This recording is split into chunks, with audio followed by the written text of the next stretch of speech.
नमस्कार। आज हम एक बहुत ही आम लेकिन मुश्किल टॉपिक पर बात करने वाले हैं, पेट की चर्बी। हाँ, ये आजकल बहुत कॉमन है। बिल्कुल। और खास तौर पर देखेंगे कि एक 33 साल का व्यक्ति जिसका वजन मान लीजिए 80 किलो है, वो क्या कर सकता है।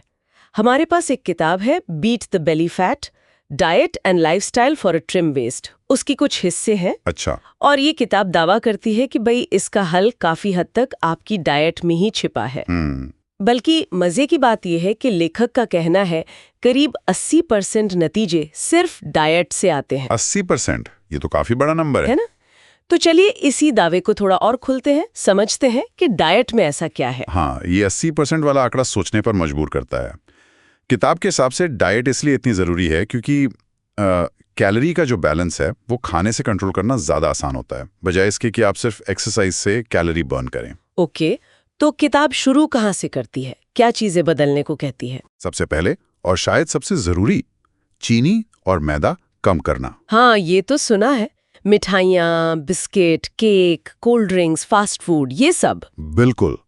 किताब समझाती है कि ये चीजें हैं ना, ये बॉडी में इंसुलिन का लेवल एकदम से बढ़ा देती हैं। अच्छा। और जब ऐसा बार बार होता है तो बॉडी फैट जमा करने लगती है, खासकर पेट के आसपास। तो ये सिर्फ खाली कैलोरीज का मामला नहीं है, हार्मोन्स का भी रोल है।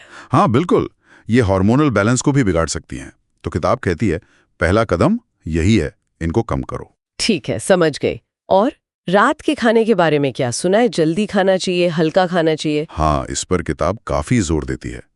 कहती है कि कोशिश करो रात 8 बजे तक खा लो। 8 बजे तक? क्यों? लॉजिक ये है कि सोने से पहले शरीर को खाना पचाने का टाइम मिल जाता है।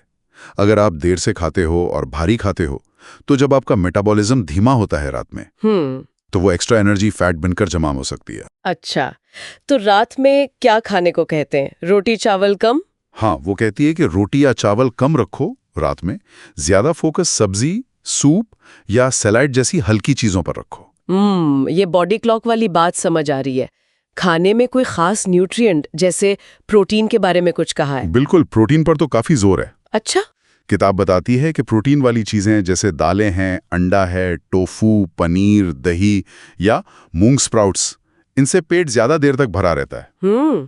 तो बेवजह कुछ और खाने का मन कम करता है। और दूसरा फायदा यह है कि जब आप वजन कम कर रहे होते हैं तो मसल्स लॉस भी होता है। हाँ, ये तो होता है। प्रोटीन आपकी मसल्स को बचाने में मदद करता है ताकि आपका मेटाबॉलिज्म स्लो ना हो जाए। अच्छा, तो प्रोटीन भूख भी कंट्रोल करता है और मसल्स भी बचाता है, डबल फायदा। एग्जैक्टली। और पानी के बारे में तो सब कहते हैं खूब पियो, किताब में कुछ अलग है? पानी तो देखो, मेटाबॉलिज्म और बॉडी की सफाई दोनों के लिए जरूरी है।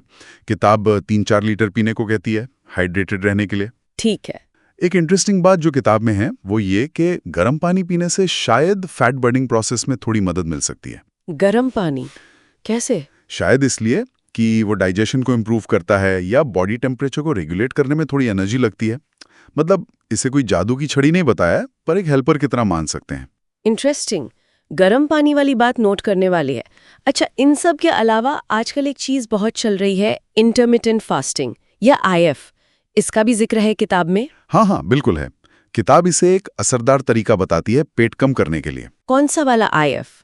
कई तरह के होते हैं ना? ज्यादातर 16-8 वाले की बात होती है। मतलब दिन में 16 घंटे फास्टिंग और 8 घंटे की विंडो में खाना। जैसे मान लो रात का खाना 8 बजे खाया तो अगला मील अगले दिन दोपहर 12 बजे। तो 16 घंटे पेट खाली। हाँ, किताब के हिसाब से इससे बॉडी को फैट बर्न करने का मौका मिलता है क्योंकि इंसुलिन लेवल कम रहता है। और ये कैलोरी इंटेक को कम करने का एक तरीका भी है। ये तो खाने के पैटर्न में बड़ा बदलाव है। हाँ, है तो। किताब शायद ये भी कहती होगी कि धीरे धीरे शुरू करें, एकदम से नहीं, बॉडी को आदत डालने दें। सही है। तो अगर हम सारी बातों को एक साथ देखें तो किताब के मेन सुझाव क्या हुए? देखो, मेन पॉइंट्स हैं, चीनी मैदा कम करो, बिल्कुल कम। हाँ। रात का खाना जल्दी और हल्का। प्रोटीन इंटेक बढ़ाओ, पानी खूब पियो, शायद गर्म पानी भी ट्राई करो। और इंटरमिटेंट फास्टिंग। हाँ, और IF पर विचार करो। ठीक है। लेकिन सबसे जरूरी बात जो किताब बार बार कहती है वो है कंसिस्टेंसी, मतलब लगातार करना। हाँ, ये नहीं कि 2 दिन किया और छोड़ दिया। बिल्कुल। वो जो 80% वाला दावा है ना, वो तभी काम करेगा जब आप इन बदलावों को अपनी आदत बना लें, ये कोई शॉर्टकट नहीं है। सही कहा, मतलब रोज की छोटी छोटी आदतें बदलनी होंगी तभी बड़ा फर्क दिखेगा। एग्जैक्टली। एक बात और, शुरू में हमने कहा था कि किताब डाइट, एक्सरसाइज और लाइफस्टाइल तीनों की बात करती है, पर हमारी बात ज्यादातर डाइट पर ही हुई। हाँ, वो इसलिए क्योंकि किताब का जो मेन आर्ग्यूमेंट है वो ये है कि सबसे बड़ा और पहला असर डाइट से आता है, वो 80% वाली बात। अच्छा। ऐसा नहीं कि किताब एक्सरसाइज या बाकी लाइफस्टाइल को ज़रूरी नहीं मानती, वो भी ज़रूरी हैं, लेकिन पेट की चर्बी कम करने के लिए डाइट को वो सबसे पावरफुल टूल बताती है। समझ गई।